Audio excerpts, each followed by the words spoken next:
Start.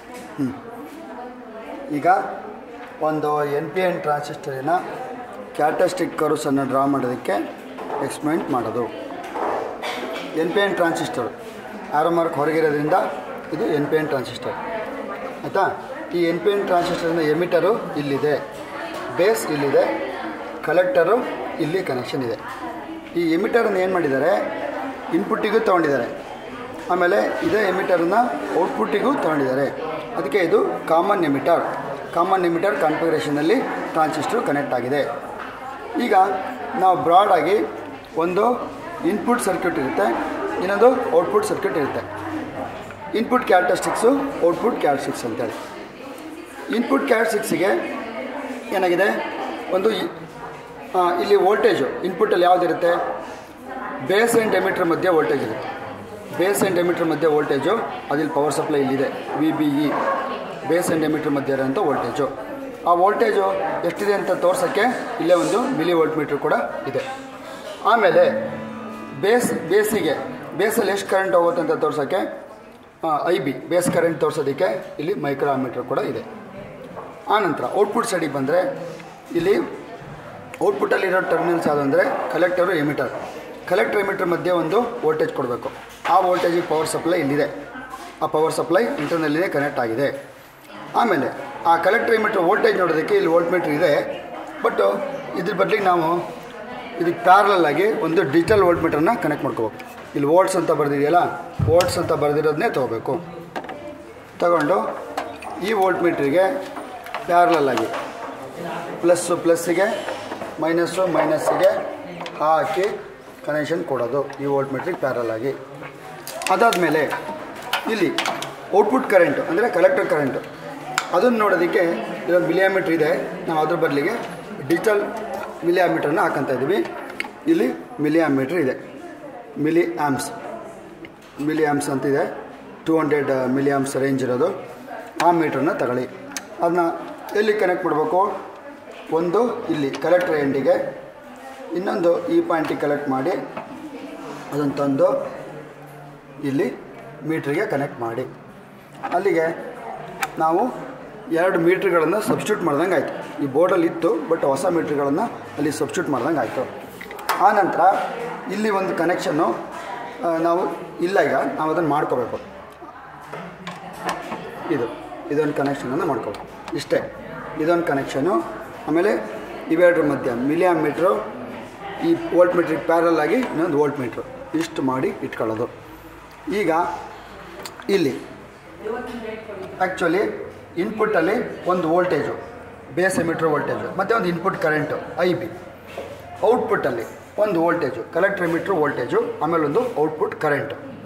ಇಲ್ಲಿ 2 input voltage, input current, output current, ಆ ರೀತಿ 4 ಇದೆ ಇಲ್ಲಿ ಅಲ್ವಾ. ನಾವು ಇನ್ಪುಟ್ ಕ್ಯಾರೆಕ್ಟರಿಸ್ಟಿಕ್ಸನ್ನು ಸ್ಟಡಿ ಮಾಡ್ಬೇಕಾದ್ರೆ ಏನು ಮಾಡಬೇಕು, ಇನ್ಪುಟ್ಟಿನ ವೋಲ್ಟೇಜ್ ವೇರಿ ಮಾಡಿ ಇನ್ಪುಟ್ಟಿನ ಕರೆಂಟನ್ನೇ ನೋಡ್ಕೊಳ್ಳೋದು.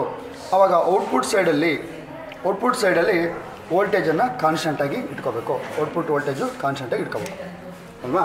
ಮೊದಲಿಗೆ ಔಟ್ಪುಟ್ ವೋಲ್ಟೇಜು ಅಂದರೆ VCEನ 0 ವೋಲ್ಟಿಗೆ ಇಟ್ಕೊಳ್ಳೋಣ. ಬೋರ್ಡನ್ನು ಆನ್ ಮಾಡೋಣ. ಬಯಾಸಿಂಗ್ ವೋಲ್ಟೇಜೆಲ್ಲ ಅಪ್ಲೈ ಆಯಿತು.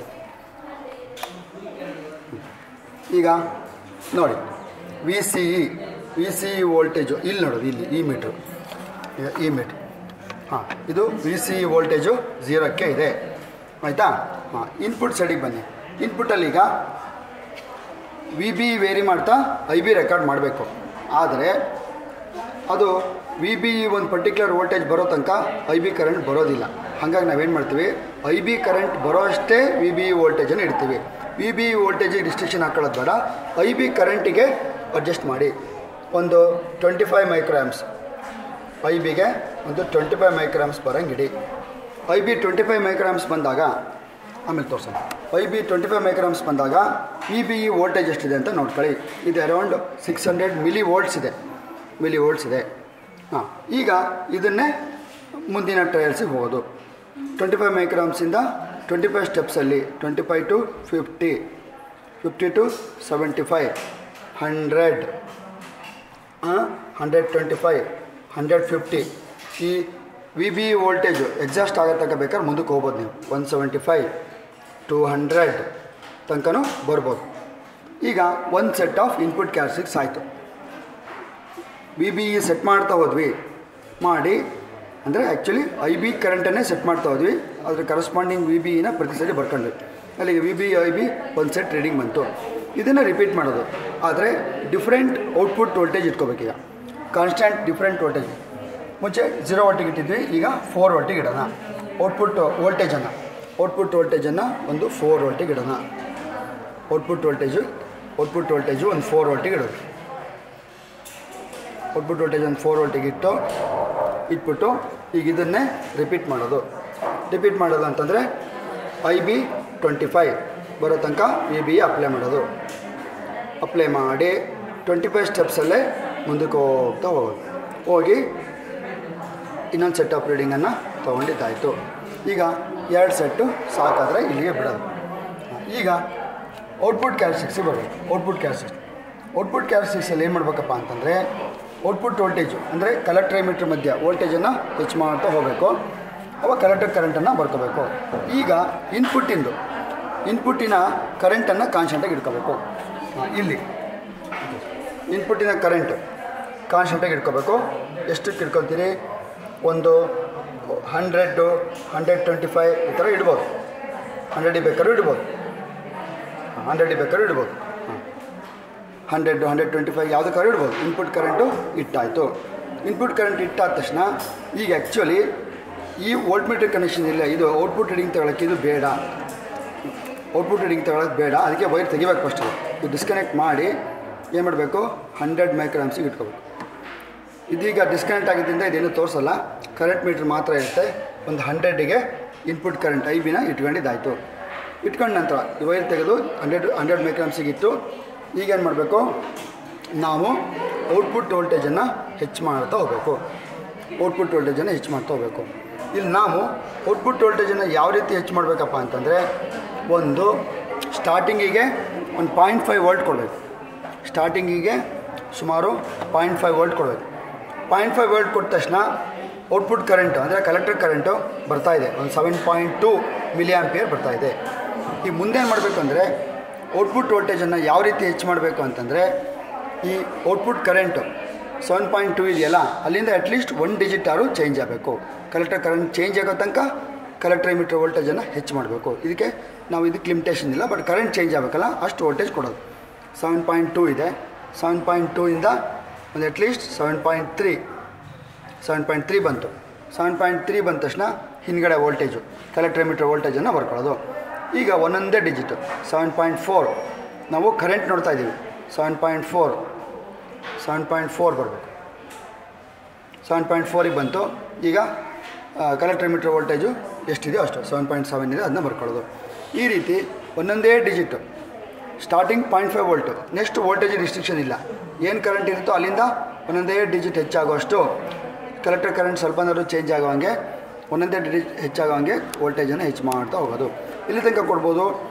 ಈ ಕಲೆಕ್ಟರ್ ಎಮಿಟರ್ ವೋಲ್ಟೇಜ್ ಎಕ್ಸಾಸ್ಟ್ ಆಗೋ ತನಕ ಒಂದು 20 ವೋಲ್ಟ್ಸ್ ತನಕ ಬರುತ್ತದು, ಅಲ್ಲಿ ತನಕನೂ ಬೇಕಾದ್ರೆ ಕೊಡ್ಬೋದು. ಅಲ್ಲಿ ತನಕನೂ ಕೊಟ್ಟು ಕಲೆಕ್ಟರ್ ಕರೆಂಟ್ ಹೆಚ್ಚಾಗೋದನ್ನು ಬರ್ಕೊಂತ ಹೋಗೋದು. ಈಗ ಇದನ್ನೇ ಇನ್ನೊಂದು ಟ್ರಯಲ್ ಮಾಡೋದು. ಇನ್ನೊಂದು ಟ್ರಯಲ್ ಮಾಡ್ಬೇಕಾದ್ರೆ ಈ ವೋಲ್ಟೇಜನ್ನು ಪೂರ್ತಿ ಕಡಿಮೆ ಮಾಡಿ ಇಲ್ಲಿ ಹಿಂದ್ಗಡೆ ಬಂದು ಐ ಬಿ ಕರೆಂಟನ್ನು ಬೇರೆ ವ್ಯಾಲ್ಯೂಗೆ ಇಡಿ. ಎಷ್ಟು? ಒಂದು 125 ಇಡ್ಬೋದು. ಬೇಕಾದ್ರೆ 125 ಇಡ್ಬೋದು. 125 ಜಾಸ್ತಿ. 125 ಇಟ್ಟು ಮತ್ತು ಅದೇ ಪ್ರೊಸೀಜರು. ಕಲೆಕ್ಟರ್ ಎಮಿಟರ್ ವೋಲ್ಟೇಜನ್ನು 0.5 ಕೊಡಿ. ಸ್ಟಾರ್ಟಿಂಗೇ 0.5 ಕೊಡಿ. 0.5 ವೋಲ್ಟ್ ಕೊಟ್ಟ ತಕ್ಷಣ ಕಲೆಕ್ಟರ್ ಕರೆಂಟು ಎಷ್ಟು ಬರುತ್ತೆ ಅದು ನೋಡ್ಕೊಳ್ಳಿ. 8.3 ಇದೆ. ಈಗ 8.3 ಇರೋದು 8.4 ಆಗಬೇಕು. ಅಷ್ಟು ಕಲೆಕ್ಟರ್ ಎಮಿಟರ್ ವೋಲ್ಟೇಜನ್ನು ಹೆಚ್ಚು ಮಾಡಿ 8.4 ಆಯಿತು. ಈಗ ವೋಲ್ಟೇಜನ್ನು ಬರ್ಕೊಳ್ಳೋದು. ಇದೇ ಥರ ಕಲೆಕ್ಟರ್ ಕರೆಂಟ್ ಒಂದು ಸ್ವಲ್ಪನಾದ್ರು ಇನ್ಕ್ರಿಮೆಂಟ್ ಆಗಂಗೆ 0.1 ಇನ್ಕ್ರೀಸ್ ಆಗಂಗೆ 0.4ಇಂದ 0.5 ಈ ರೀತಿ 0.1 ಇನ್ಕ್ರೀಸ್ ಆಯಿತು, 0.5 ಆಯಿತು. ಅವಾಗ ವೋಲ್ಟೇಜ್ ಬರ್ಕೊಳ್ಳೋದು. ಈಗ ಇದೇ ಥರ ಈ ಕಲೆಕ್ಟರ್ ಎಮಿಟರ್ ವೋಲ್ಟೇಜ್ ಒಂದು 20 ವೋಲ್ಟ್ ತನಕನೂ ಹೆಚ್ಚು ಮಾಡ್ಬೋದು. ಅವಾಗ ಒಂದೊಂದೇ ಡಿಜಿಟ್ ಹೆಚ್ಚಾಗ್ತಾ ಹೋಗುತ್ತೆ. ಈ ರೀಡಿಂಗ್ಸನ್ನು ರೆಕಾರ್ಡ್ ಮಾಡ್ಕೊಳ್ಳೋದು. ಇಲ್ಲಿಗೆ ಈ ರೀಡಿಂಗ್ಸನ್ನು ನೋಡಿ ಹೇಗಿದೆ ಅಂತ. ಕಲೆಕ್ಟರ್ ಎಮಿಟರ್ ವೋಲ್ಟೇಜು 0.5ಇಂದ ಸ್ಟಾರ್ಟ್ ಆಗಿದೆ. ಅವಾಗ ಕರೆಂಟ್ 10.1 ಇತ್ತು. ಕಲೆಕ್ಟರ್ ಕರೆಂಟನ್ನು ಅಬ್ಸರ್ವ್ ಮಾಡಿ. 10.1 10.2 10.3 10.4 ಈ ರೀತಿ ಹೆಚ್ಚಾಗ್ತಾ ಇದೆ. ಅದಕ್ಕೆ ತಕ್ಕಂಗೆ ವೋಲ್ಟೇಜ್ ಕೊಟ್ಟಿದ್ದೀವಿ. ವೋಲ್ಟೇಜಿಗೆ ಯಾವುದೂ ರಿಸ್ಟ್ರಿಕ್ಷನ್ ಇಲ್ಲ ಆಯಿತಾ. ಇಲ್ಲಿ ಟ್ರಾನ್ಸ್ಫರ್ ಕ್ಯಾರೆಕ್ಟರಿಸ್ಟಿಕ್ಸ್ ಇದೇನು, ಇದು ಆ್ಯಕ್ಚುಲಿ ಎರಡು ಕರೆಂಟನ್ನೇ ರೆಕಾರ್ಡ್ ಮಾಡೋದು. ಇನ್ಪುಟ್ ಕರೆಂಟ್ ವೇರಿ ಮಾಡಿ ಔಟ್ಪುಟ್ ಕರೆಂಟನ್ನು ಬರ್ಕೊಳ್ಳೋದು. ಅವಾಗ ಔಟ್ಪುಟ್ ವೋಲ್ಟೇಜ್ ಕಲೆಕ್ಟರ್ ಎಮಿಟರ್ ವೋಲ್ಟೇಜನ್ನು ಒಂದು ಕಾನ್ಸ್ಟೆಂಟ್ ವ್ಯಾಲ್ಯೂಗೆ ಇಡಬೇಕು. ಯಾವುದೋ ಒಂದು ಟ್ರಯಲ್ ಒಂದು 4 ವೋಲ್ಟಿಗೆ ಕಲೆಕ್ಟರ್ ಎಮಿಟರ್ ವೋಲ್ಟೇಜನ್ನು ಇಟ್ಕೊಳ್ಳಿ. ಒಂದು ಕಾನ್ಸ್ಟೆಂಟ್ 4 ವೋಲ್ಟಿಗೆ ಕಲೆಕ್ಟರ್ ಎಮಿಟರ್ ವೋಲ್ಟೇಜನ್ನು ಇಟ್ಕೊಳ್ಳಿ. ಔಟ್ಪುಟ್ ವೋಲ್ಟೇಜ್ ಇದು ಅದನ್ನು ಕಾನ್ಸ್ಟೆಂಟಾಗಿ ಇಟ್ಕೊಳ್ಳಿ. ಕಾನ್ಸ್ಟೆಂಟಾಗಿ ಇಟ್ಟಿದ್ದೆ 4 ವೋಲ್ಟಿಗೆ ಕಾನ್ಸ್ಟೆಂಟಾಗಿ ಇಟ್ವಿ. ಈಗ ಇನ್ಪುಟ್ ಕರೆಂಟು ಮೊದಲಿಂದ ನಾವು IB-ನ 25 ಸ್ಟೆಪ್ಸಲ್ಲೇ ಚೇಂಜ್ ಮಾಡ್ತಿರೋದು. IB-ನ ಒಂದು 25 ಇಡಿ. IB 25 ಇಟ್ಟಾಗ IC ಎಷ್ಟು ಬಂದಿದೆ ನೋಡ್ಕೊಳ್ಳಿ.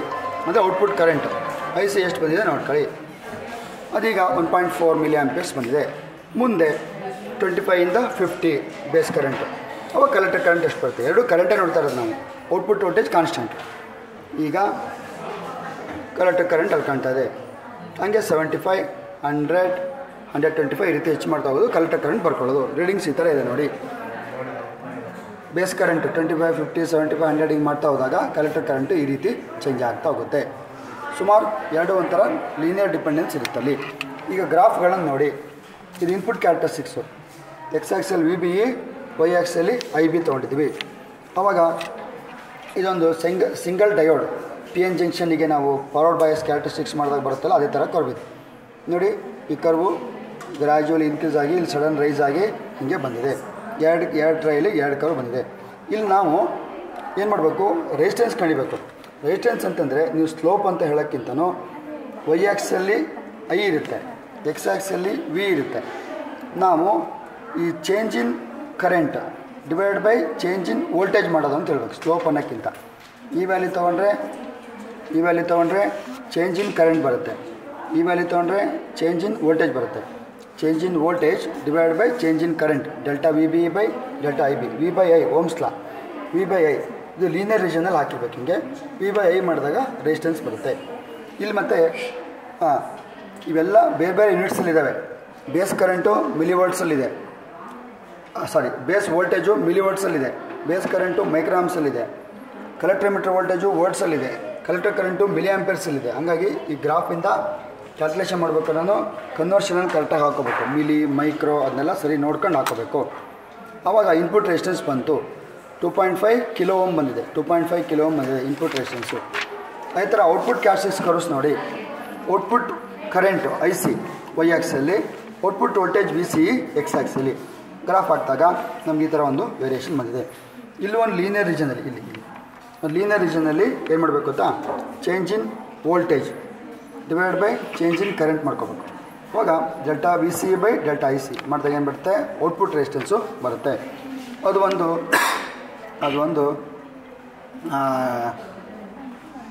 10 ಕಿಲೋ ಓಮ್ ಥರ ಬಂದಿದೆ. 10 ಕಿಲೋ ಓಮ್ ಥರ ಬಂದಿದೆ. ಇದು ನೋಡಿ ಒಂದು ಲೀನಿಯರ್ ಲೈನ್ ಥರನೇ ಬರುತ್ತೆ. Transfer characteristics IC IB output current, ಇಲ್ಲಿ ಇನ್ಪುಟ್ ಕರೆಂಟ್. ಗ್ರಾಫ್ ಹಾಕಿದ್ರೆ ಒಂದು ಲೀನಿಯರ್ ರೀಜನ್ನ ಬರುತ್ತೆ. ಅದರಲ್ಲೂ ನೀವು ಡೆಲ್ಟಾ IC ಡೆಲ್ಟಾ IBನ ಕಂಡುಹಿಡ್ಕೋಬೋದು ಆಯಿತಾ. ಆ delta IC by delta IB ಮಾಡಿದಾಗ ಏನಾಗುತ್ತೆ, output current by input current ಅಂತ ಆಗುತ್ತದು. ಅದು ಆ್ಯಕ್ಚುಲಿ ಆಂಪ್ಲಿಫಿಕೇಷನ್ ಫ್ಯಾಕ್ಟ್ರನ್ನ ಕೊಡುತ್ತೆ. ಆಂಪ್ಲಿಫಿಕೇಷನ್ ಫ್ಯಾಕ್ಟರ್ ಬೀಟಾನ ಕೊಡುತ್ತೆ. ಇಲ್ಲೊಂಚೂರು ಗಮನಿಸಿ. ಇನ್ಪುಟ್ ರೆಸಿಸ್ಟೆನ್ಸು 2.5 ಕಿಲೋ ಓಮ್ ಇದೆ. ಔಟ್ಪುಟ್ ರೆಸಿಸ್ಟೆನ್ಸು 10 ಕಿಲೋ ಓಮ್ ಇದೆ. ಅಂದರೆ ಔಟ್ಪುಟ್ ರೆಸಿಸ್ಟೆನ್ಸ್ ಆ್ಯಕ್ಚುಲಿ ಜಾಸ್ತಿ ಇರಬೇಕು. ಔಟ್ಪುಟ್ ರೆಸಿಸ್ಟೆನ್ಸ್ ಜಾಸ್ತಿ, ಇನ್ಪುಟ್ ರೆಸಿಸ್ಟೆನ್ಸ್ ಕಡಿಮೆ ಇರಬೇಕು. ಆವಾಗಲೇ ಆಂಪ್ಲಿಫಿಕೇಷನ್ ಆಗೋದು. ಅದು ಕರೆಂಟ್ ಗೈನ್ ಮತ್ತು ಗೈನ್ ಬೀಟಾ ವ್ಯಾಲ್ಯೂ ಅರೌಂಡ್ 70 ಬರುತ್ತೆ. 70 to 75 ಒಂದು 70 to 75 ರೇಂಜಲ್ಲಿ ಬೀಟಾ ಬರುತ್ತೆ.